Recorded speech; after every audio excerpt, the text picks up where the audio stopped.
All right. So I'm going to get us started. I want to be respectful of your time. It's so good to see all of you, my familiar friends, my community.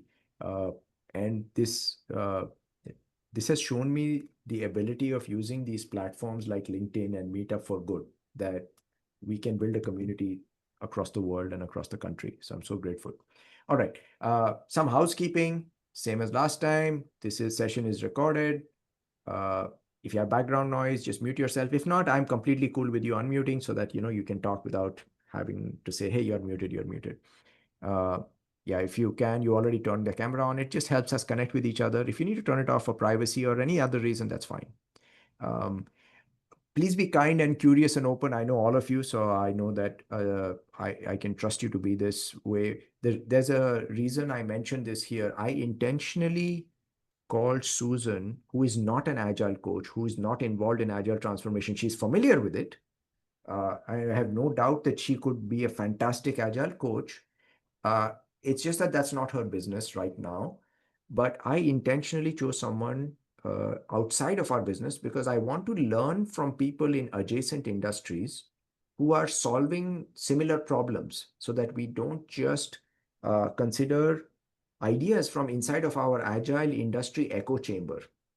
So my request is that the hat I would like you to wear for this session is, what can we learn from a successful business leader like Susan that we may customize and adapt to our context? So Susan has run a completely remote organization. She has helped other clients uh, solve this problem. So this is not some textbook knowledge. This is real world knowledge. So I would love for us to be curious and open to say, I wonder how I can apply this, if not exactly the same, identically, but perhaps in an adapted fashion. So that's a stance I'd like you to have. Uh, Also, just to level set, this is a free 60-minute session.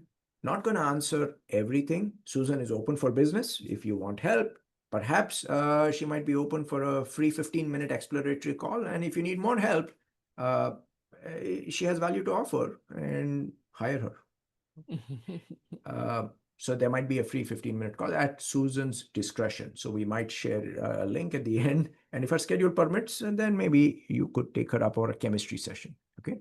At any point in today's conversation, if something doesn't sit well with you, you have a question, comment, just make it interactive. Okay.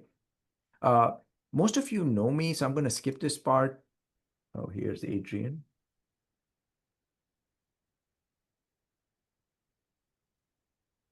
Welcome, Adrian. Quick intro to, or a reminder for our meetup. We have a couple of first timers, I think. So we were founded in October 2010. Those days, DevOps was the rage. So I thought, if I want to get the eyeballs, hey, Adrian, good to see you. If I want to get the eyeballs and attention of people, I have to use the word DevOps. So that's how I injected DevOps into my meetup name, 2010. Wow, that was like 15 years ago. And then I renamed the meetup so it was more reflective of my life purpose, my professional purpose, and my values. So it doesn't matter, fads will come and go. I just wanted to be true to who I am and what I believe. I believe in agility, I believe in coaching, and I believe in ROI. So I intentionally renamed the meetup so that it reminds me to only bring speakers and topics which are at the intersection of these three areas. And challenge me and Susan to bring this perspective in today's conversation. Because who cares about theory if we can't help businesses make money, save money, reduce risk? What are we doing? This is a business conversation. So that's the intersection. In the online format, we meet second Wednesday of the month, barring long weekends, holidays. I chose this time so people from India can attend, so people from the West Coast can attend, and Europe, because I do have followers across the world. It's online, Zoom. If you found this valuable, if you can make donations, I would love to get your donations for my nonprofit Agile for Patriots, and I'll talk about it in just a moment. A heads up, next month we have an amazing speaker, Elaine Lynn Herring. She is the author of a book called Unlearning Silence. And I have asked her to take her book and apply it in the context of agile teams, specifically Scrum. So she's going to teach us 3 techniques or 3 levers from her book that we can use in our industry. So that's just a heads up. If you're interested in this topic, sign up. I do believe that decision making is a garbage in, garbage out process. If you have low quality information entering into the decision making box, you will probably get low quality decisions coming out of the box. And this might impact your ability to make money or save money or reduce lawsuits, reduce risks. So it might be politically unpopular these days to talk about things like, have giving people voice, but there's a business component. If you allow people to speak, especially when the truth is unpleasant, you may get the bad news before the market gives you the bad news, and you might save some money. So I'm interested in that. All right, let's talk about Agile for Patriots. So we've got two graduates from Agile for Patriots here, Paul and Adrian. So we help US military veterans and spouses build fulfilling careers in the Agile industry. We give them free training, free certification, practical experience, mentoring, coaching, networking, community support, and we give free ongoing training. This needs to be changed because between last meetup and now we've had an 11th cohort. So I think we've helped almost, I would say 90 plus, 90 to 100 graduates. These are 90 families who we tried to support in some ways. And you can see some of their faces here. This is the page of our latest cohort. Actually, Paul was the Scrum Master for this cohort. So you can see the product that they have built.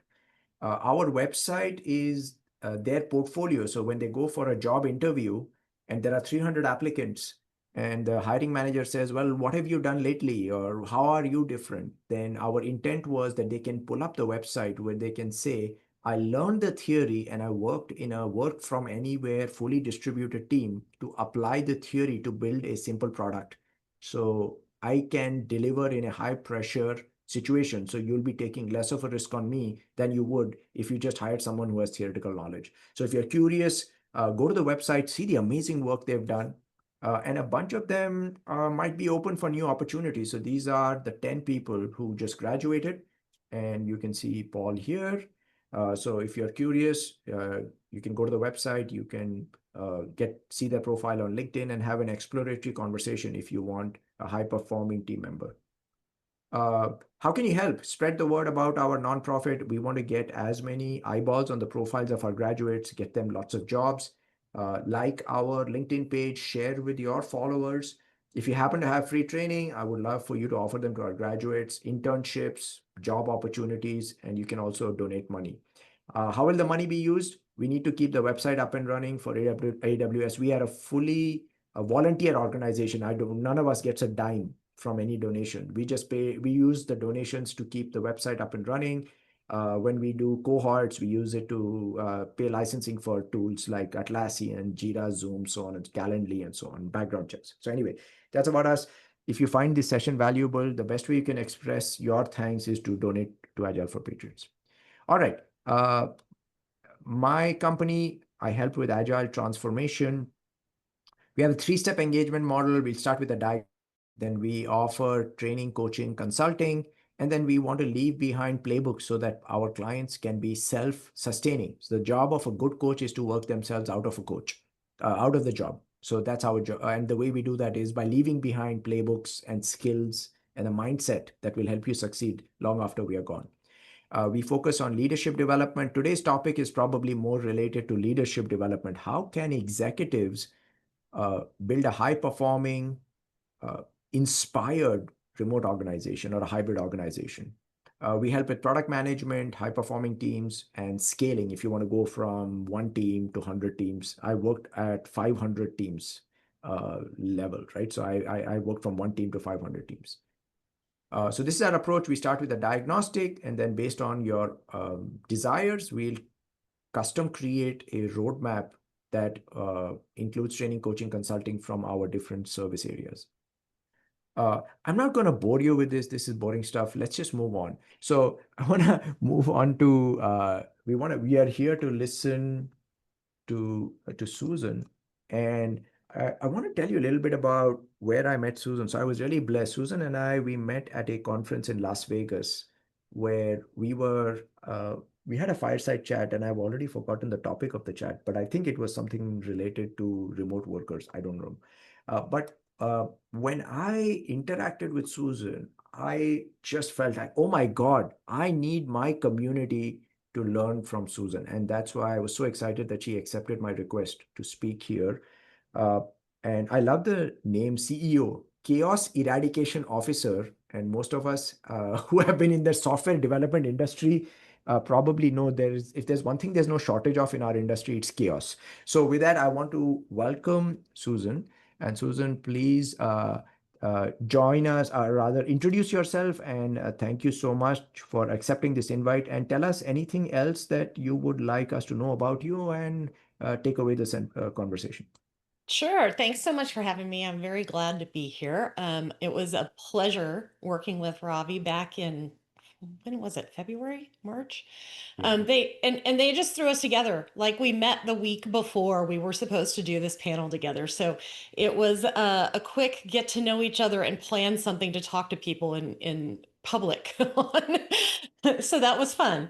Mhm. My company is called Beyond the Chaos. We help small business owners get out of the day to day of their business ops. So think technology, think process development, think project management. We're not usually working with Agile, but I have a background in project management. I was never a PMP on purpose, and my dad. But I have worked in agile environments. I have worked in more waterfall environments.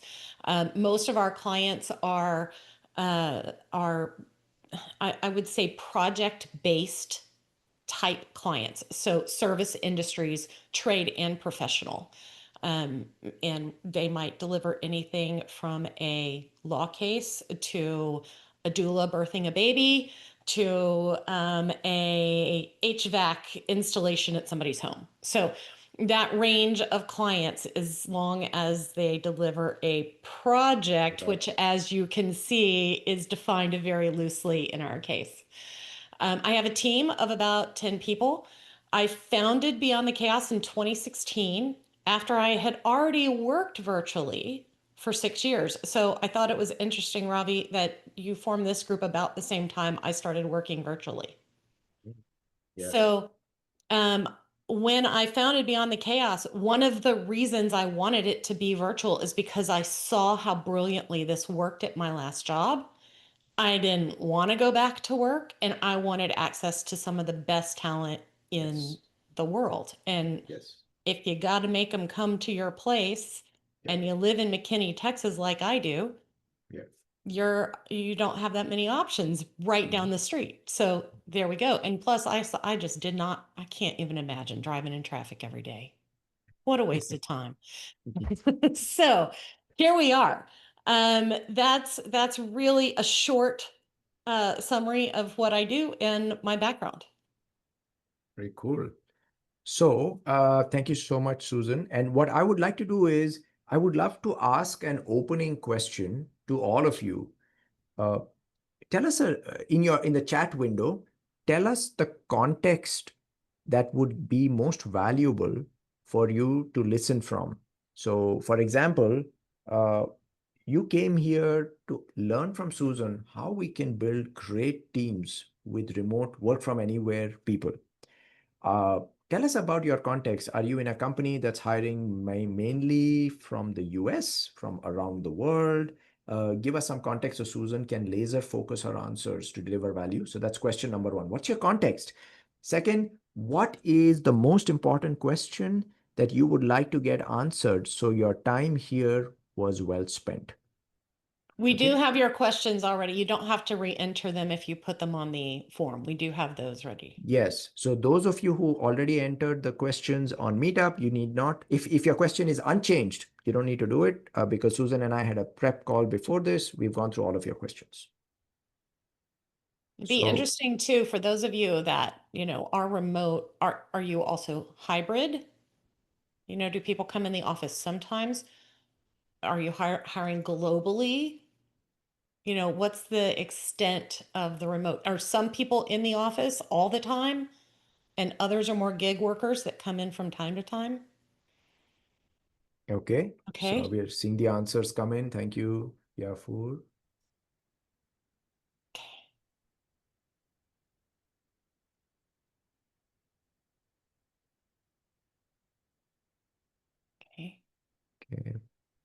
Thank you, Patrick.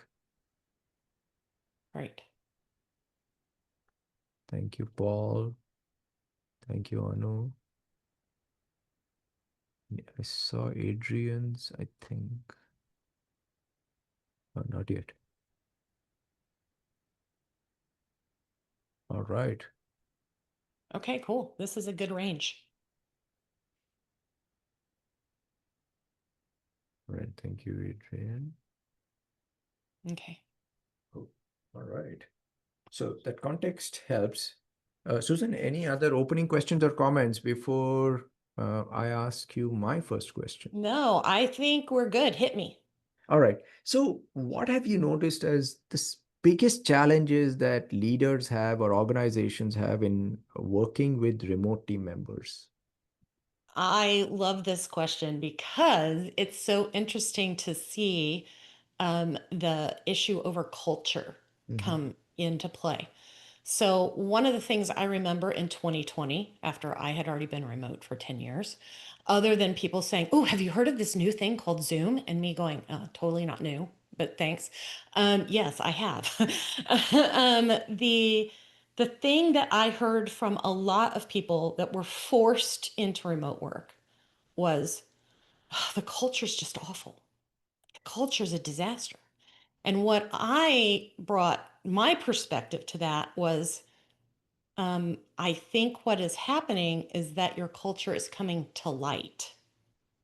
This is probably your culture in the office, but now you're having to see it in a virtual area, and that changes everything. So, how you create that culture is a huge challenge. I have worked with mostly small. All the businesses I work with are small, but I think it can be applied in a larger context. Um, and we always, the ones that I find successful, are having conversations in Slack, not Teams, because Teams, I'll just say it, Teams suck. But people only love Teams because it's the only thing they've ever used.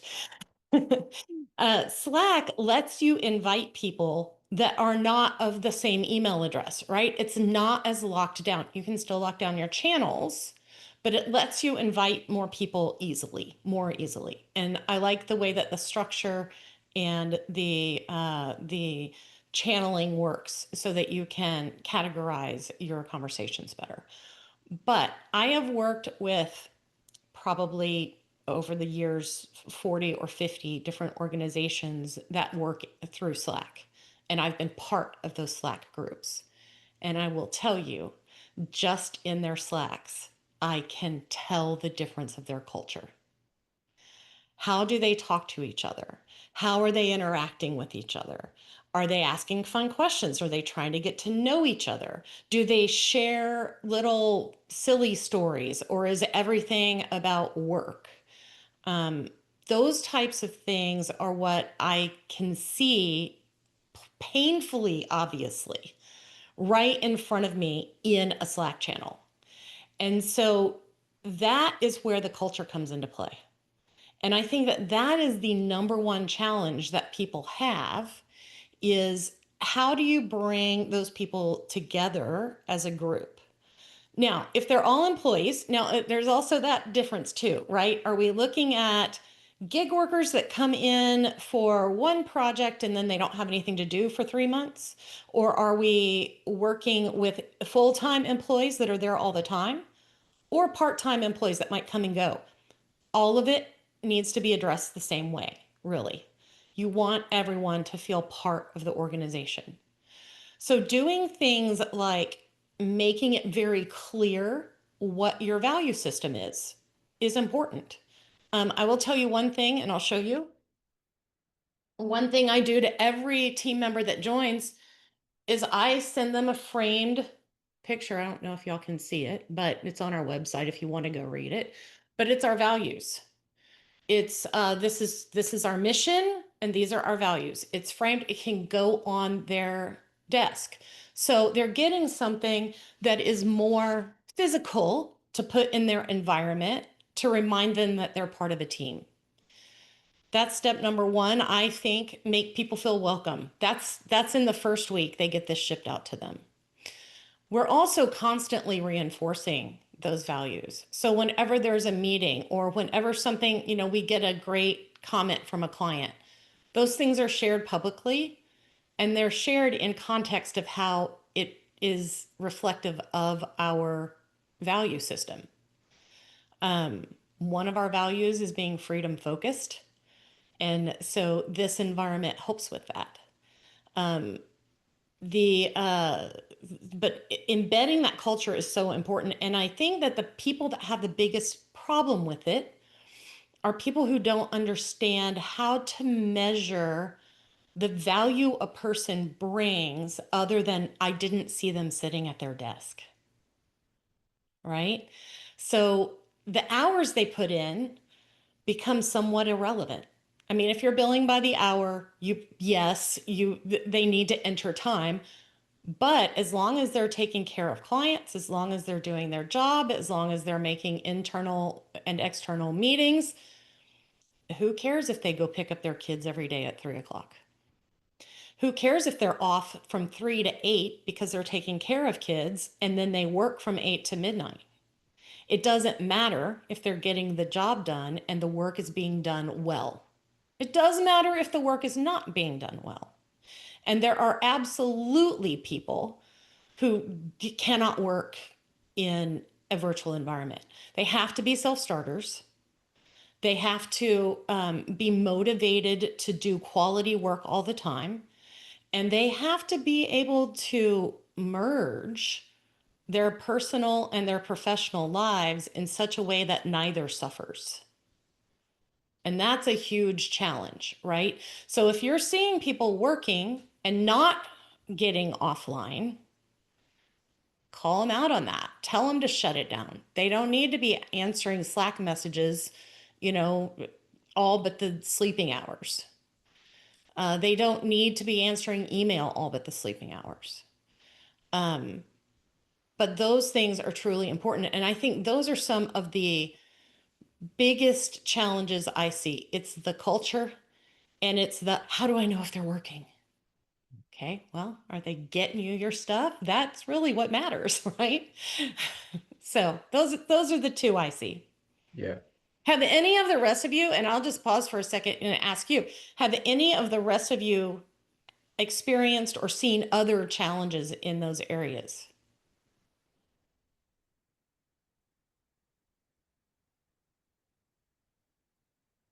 I must have nailed it. All right, Ravi. Yeah, actually, one of my trainer friends said, when you ask a question, Ravi, count slowly till 23 or 17 because people are probably thinking.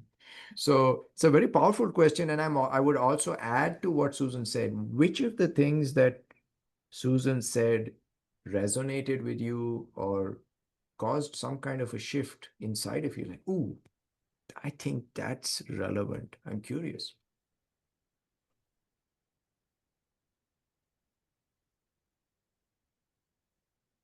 I think all of it was relevant to me, and there was a lot of really good tips. One thing that stood out that I hadn't heard before was the frame with the values. I think if I received a frame with the company values, I would say this really matters to the company, and we try to embody it. Because every company I've been in has values, but sometimes it's just a poster on the wall that nobody ever references. And it doesn't feel like that's the case in this situation. Yeah. And in the world of coaching, uh, I I'm a coach certified through the Coactive Training Institute, and it was drilled into our head that when we end a coaching session, help the client put physical or some kind of a structure in their surroundings that will reinforce the new habits. Because I'm a 50-year-old guy, I've got habits. Some of them are probably 50 years old, and if I want to change them and disrupt my auto response, physical objects can help me. So for example, I have this Olaf here, separate story, but I have physical reminders in my office that are reminding me, hey, Ravi, remember we have this habit, it's not helping us, let's try something different. So that was very powerful. Yeah.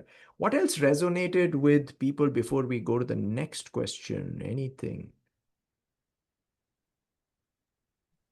I just think of in my company, we've got someone that he's only stuck with the company and not taken a higher paying job because he's got that ability of, hey, your job's getting done, go pick up your kids, go hang out with them, do whatever. And the other TV station, because I work at a TV station, has tried to grab him.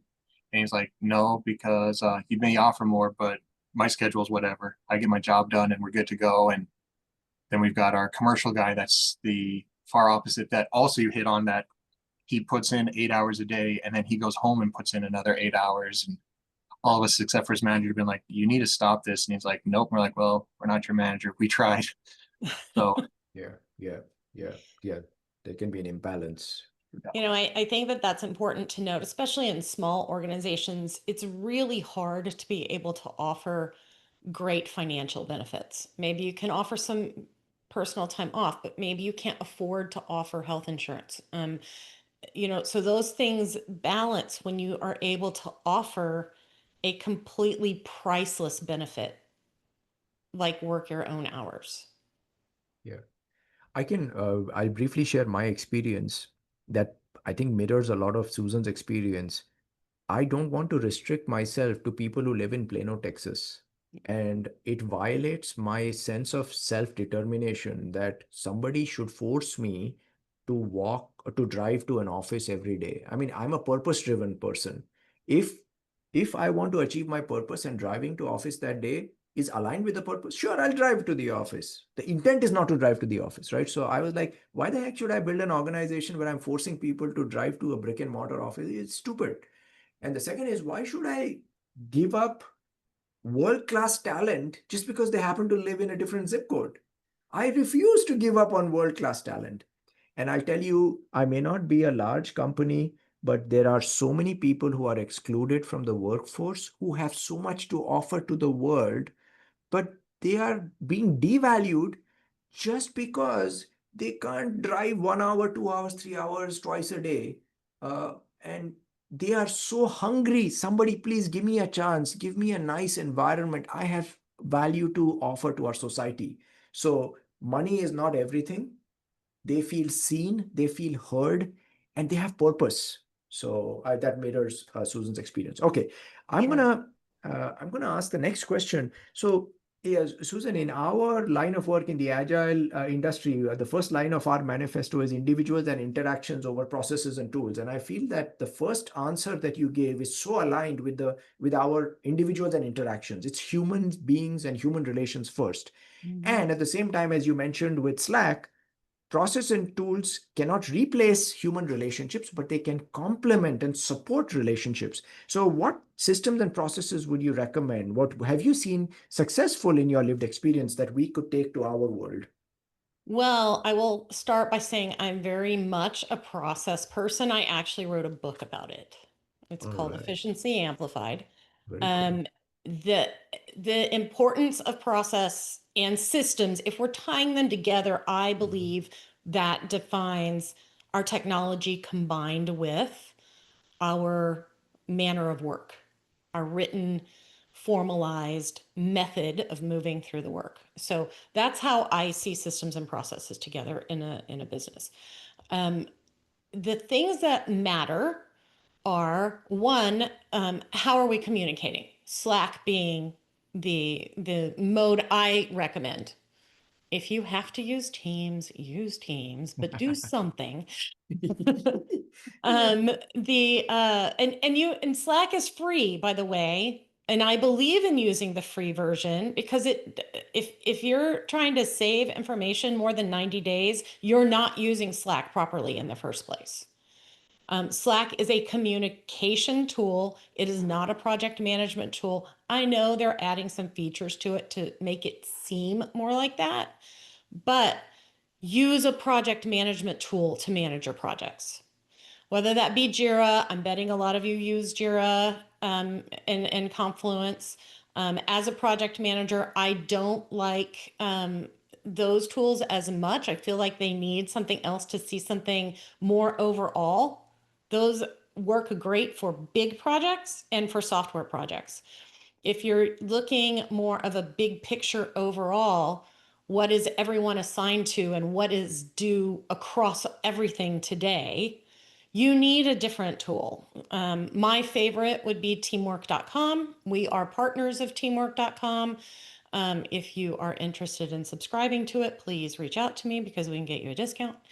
It is one of my very favorite tools, but ClickUp, Asana, there are free versions of those. If you just need something to I guess, pull up information. So these things can work in congruence with Jira too. You don't have to lose the benefits that Jira brings.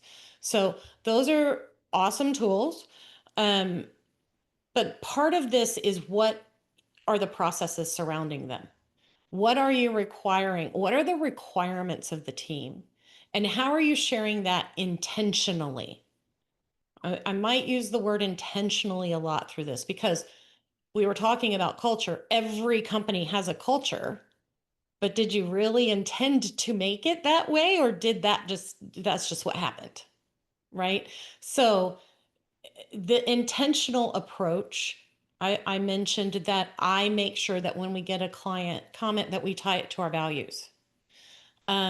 We do in our daily, we don't do huddles like y'all do. My team is spread out all over the country. I want them to have very flexible hours, and I don't want everybody to feel like they have to get up at a certain time and come to a meeting. So we do a daily check-in in Slack, and they have to answer 3 questions. What did you do yesterday? What was your big accomplishment yesterday? What is your main priority today? And answer this question. And so we have a question of the day, and it's often silly things, do you like peanut butter with jelly or honey? It's just get to know you questions. Our account assistant puts those in Slack and schedules them out for a whole quarter at a time. So it's not a big time intensive thing. They pop up at 5 a.m. So doesn't matter what time you start working, it's there. And everybody needs to answer those questions if they're working that day. If they are a gig worker or a part-time worker and they are not working that day, then they don't check in. That also tells you who's here, who's working today. I also like that question of big accomplishment yesterday and priority for today. I don't want a laundry list of everything you're doing. Nobody needs to know that, right? But as the business owner, I do want to know what you accomplish for our clients, and I do want to know what is your main priority. Sometimes that gives me the opportunity to jump in and say, oh, wait a minute, what about this?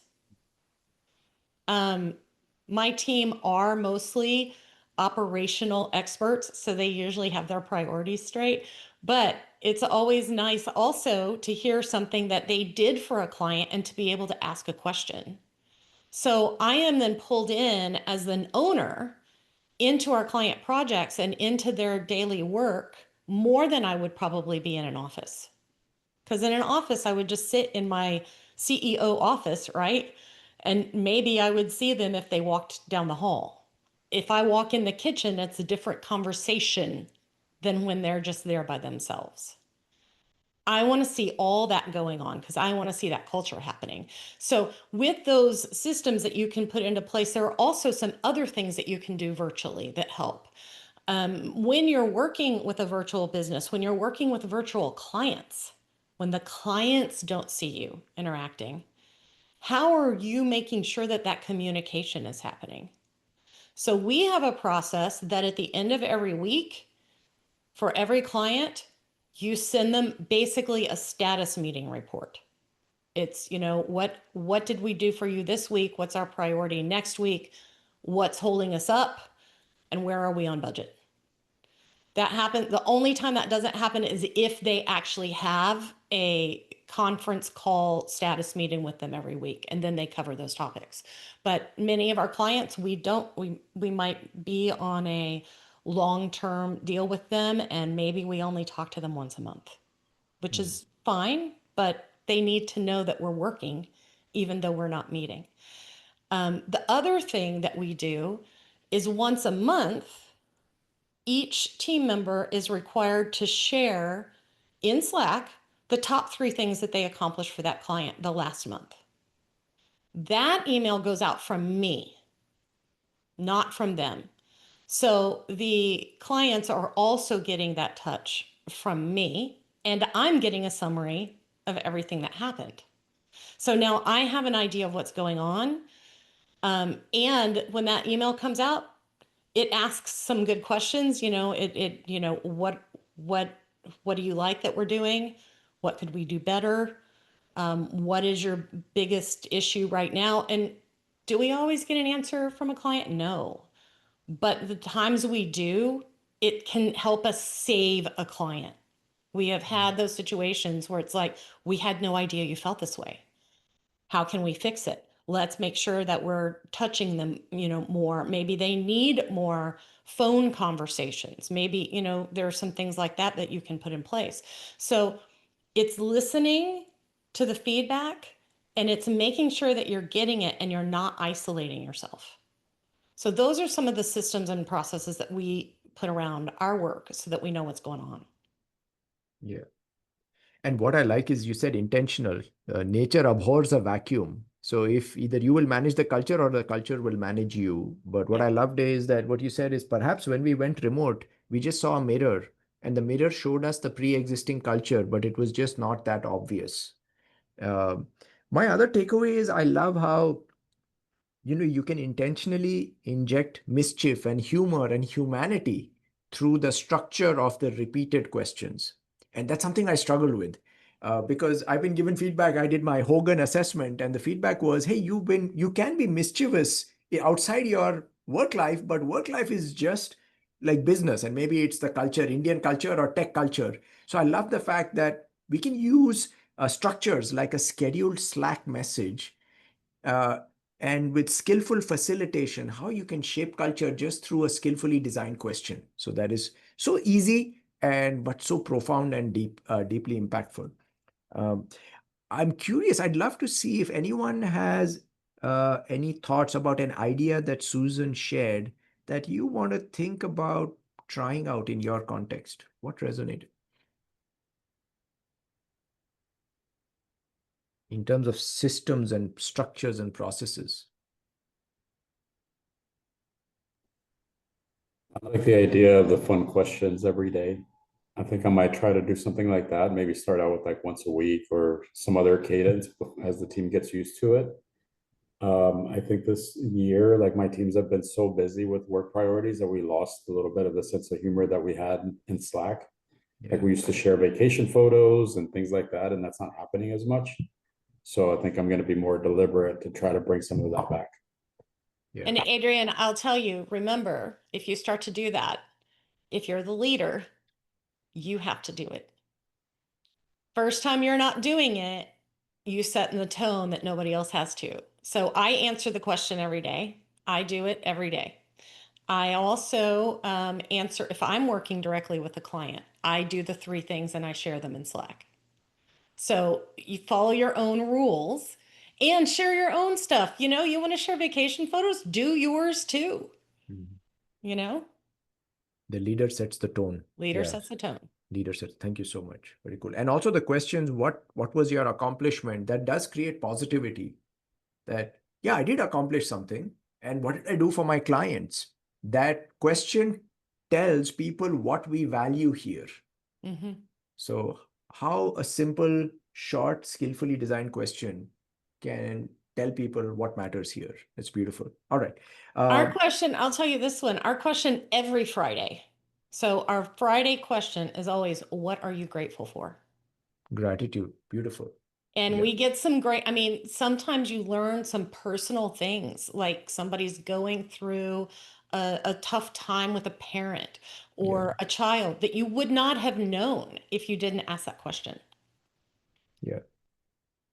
Yeah, and I asked, so I have my virtual meeting with my team, one of my meetings on Monday, and I know that one of my team members is going through a very difficult situation with their parent.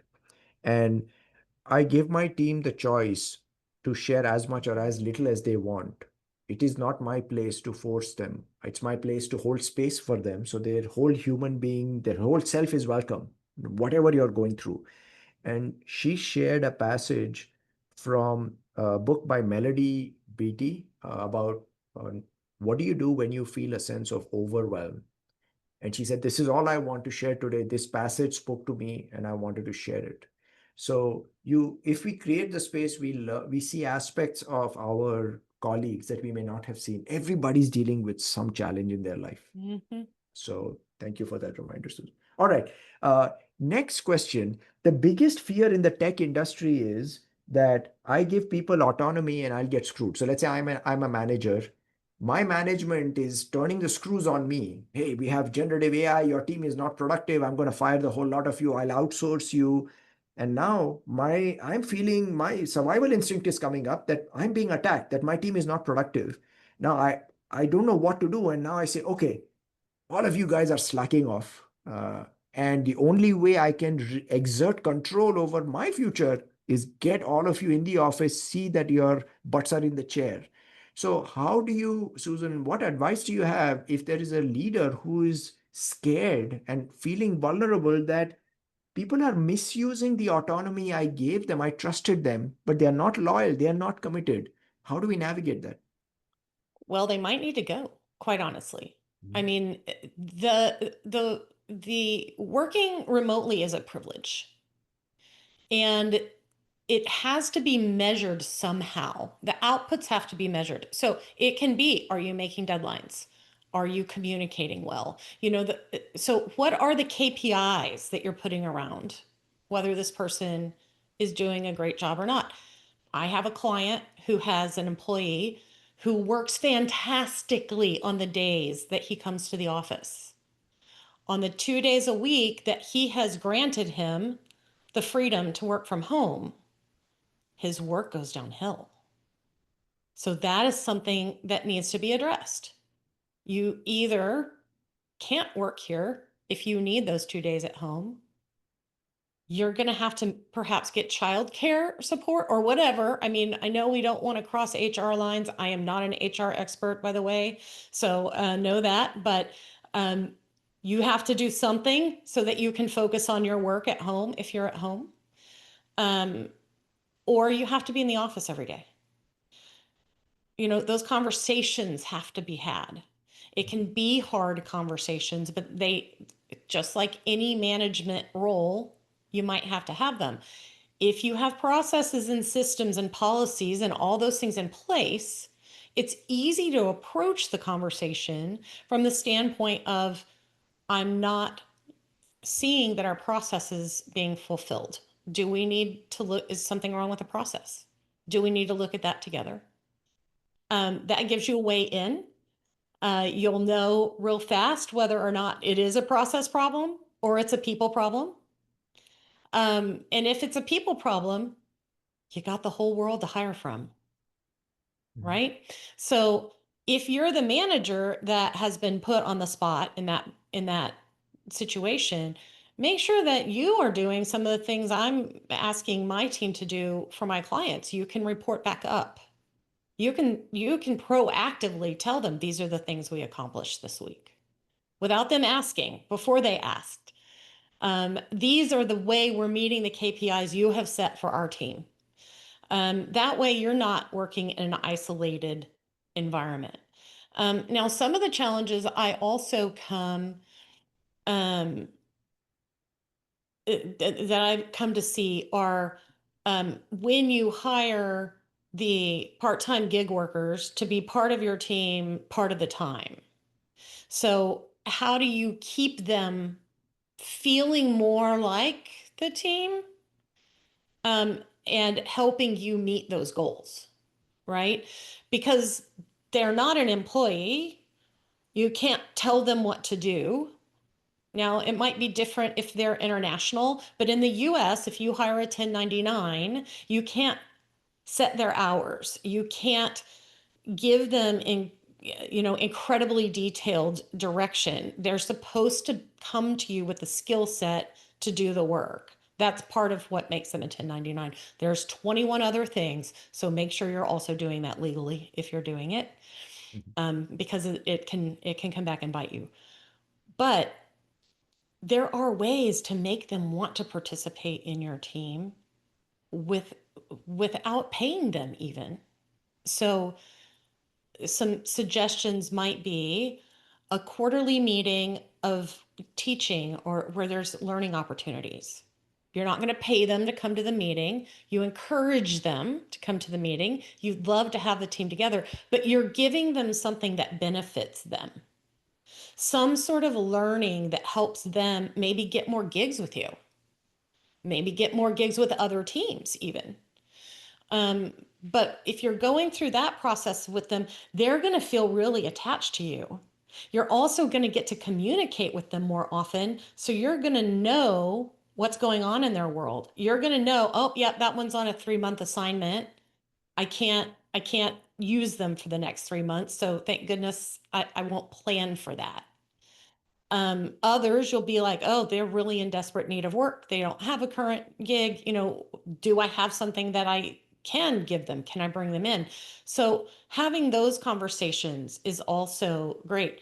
We have a channel for our gig workers that we post, things that we're like, these are the skills needed. These are the amount of hours a week we think it's needed. Who's interested? And we let them apply to those jobs. The other thing we have is an education channel in our Slack. So any opportunity that comes to learn something, we will share with them. If they have to pay for it themselves, because you also can't pay to train 1099s, that's okay, but you're giving them that option, which ties them to your team better. So any of those things that you can do to make them feel like that communication is open, that you're getting good information. Even if you're just like, hey, we're getting busy, maybe I should just reach out and find out who has time. Those types of things help that communication. They're probably in Slack with 10 other companies doing the same thing. So make yourself be the one that they're loyal to. That helps them want to be available and want to work for you when the work comes through. And also don't be afraid to drop them if they're not doing the work, because that's the worst, right? Especially if you're doing agile software development, is all of a sudden it's the end of your 2-week sprint and they haven't done one dang thing. And now you're in big trouble, right? That's a problem. Yeah. And Susan, your comments about KPIs reminded me of the irony of being in the agile software development space, where we talk about outcome-based thinking, but we struggle or resist so mightily defining outcome-based indicators.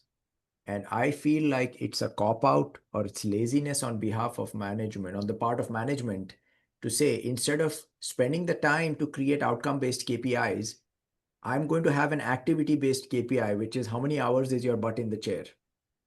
And what time did you clock in and what time did you clock out? So this is a massive cop-out. So maybe if anybody is curious about how Susan has helped her clients overcome that terrifying monster of KPI design and implementation, I would strongly recommend see if you can have an exploratory call, because that's been the biggest challenge I have faced. The massive disconnect on the one hand saying, no, we are all about results. And then that's what the saying part, but the doing part is no KPI scoreboard. So important. All right.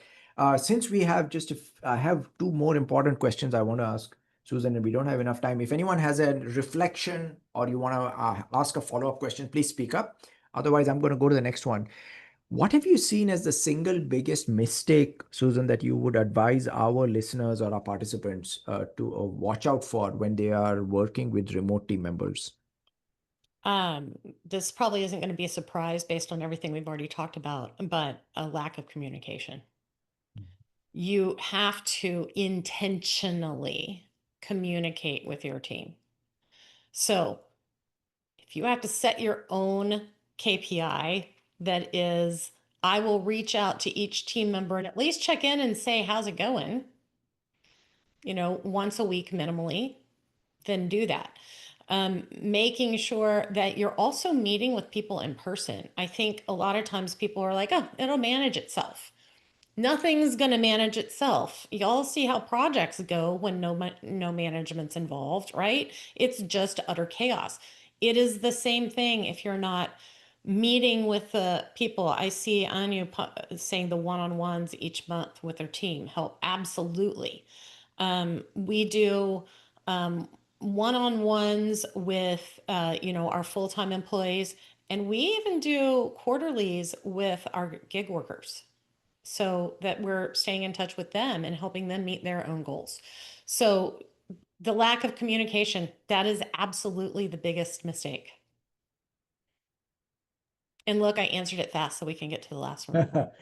Last one is, where do we start? So either somebody here wants to start applying what you have shared to build a new team, or to make one adjustment to a pre-existing, or someone is watching the recording. What's the next best step? If you're not using Slack, get it. If you are using Slack, start to put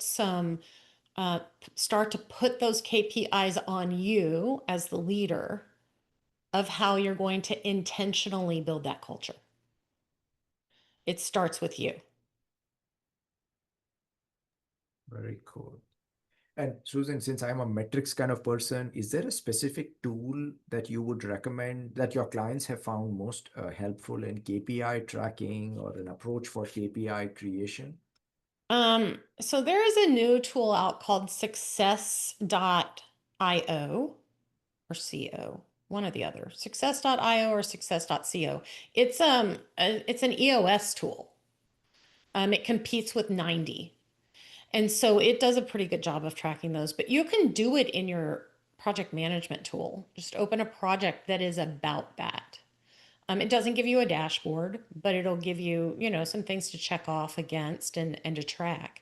You can also create a dashboard, using BI or using we get a dashboard that pulls from all of our different tools that's created by a company for us. So whatever you're looking at, know the numbers that matter the most to you and put a method in place to track them. Got it. Good.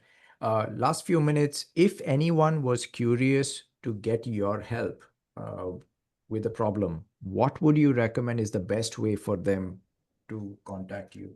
I am putting in the chat a link to a Calendly that we can do a free 15-minute conversation. Happy to talk to y'all about answering any questions that didn't get answered on this that are more specific to your environment, or if there are services that we offer that you're interested in, I'd be happy to talk to you about that too.